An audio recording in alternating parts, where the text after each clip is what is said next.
పోయినా పోతే మిట్ట మధ్యాహ్నం 12 గంటలకు ఆ రోడ్ల మీద తిరుగుతున్నాడు. ఆ బట్టల షాప్ లో ముచ్చట పెట్టుకోని కింద ఈ 70-80 ఏళ్ళ మనిషి ఎండలకి ఇంతగానో తిరుగుతున్నారు, పరిశాన్ అవుతున్నారు.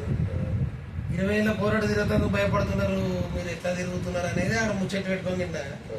మరి మీ ఎనర్జీ, మీ యొక్క ఆరోగ్య లక్షణం ఏంటి? దీని గురించి మాకు కూడా చెప్తే మేము కూడా పాటిస్తాం. అయితే ఆరోగ్య లక్షణానికి ఒక శ్రీ తులసి ఉంది. ఐఎంసీ కంపెనీలో శ్రీ తులసి ఉంది. అయితే అది నేను ఇప్పుడు వాడుతున్నా. ఇప్పుడు 6 నెలలే దాన్ని వాడబట్టి.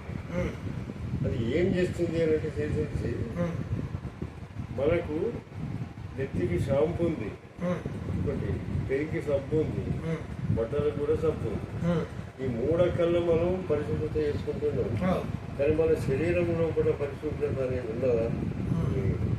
అయితే శ్రీ తులసి అనేది మన శరీరం లోపల ఏగులు, గుండె, నరాలు అన్ని రకాలను ఈ శ్రీ తులసి అనేది క్లీన్ చేస్తుంది. లోపల క్లీన్ చేస్తా అప్పుడు అంత మంచి పవర్ఫుల్ ఉంటుంది. మనసు కూడా చాలా పని చేస్తుంది. అయితే ఎందుకొరకంటే ప్రతిదీ పరిశుభ్రతనే మానవునికి ఆరోగ్యం. పరిశుభ్రత ఎప్పుడు మనిషికి ఉండదో అప్పుడు అది ఆరోగ్యం. అంటే ఇప్పుడు అందరూ ఈ బట్టలు మెరిపించుకోవడానికి బట్టలు మంచిగా పెట్టుకుంటున్నారు, శరీరం మెరిపించేందుకు అన్ని చేస్తున్నారు. ఈ వెంట్రుకలు అయితే కలర్లు ఎత్తున్నారు, షాంపూలు రుద్దుతున్నారు. కానీ ఈ మీద శుభ్రతనే కానీ లోపల శుభ్రత ఎత్తలేరు. దానివల్ల ఇన్ని ప్రాబ్లమ్స్ అంటారు.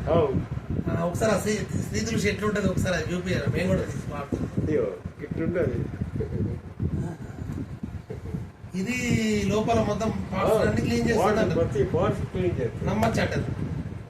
నమ్మదగినది వాడినా నేను అన్ని రకాల ఈ 70-80 సంవత్సరాల పెద్ద మనిషి మీరు చెప్పినప్పుడు వినకపోతే ఇంక వాళ్ళ మాట వింటారు. తప్పకుండా వాడు మీ అదృష్టాన్ని బాగు చేసుకోరు. సంతోషం.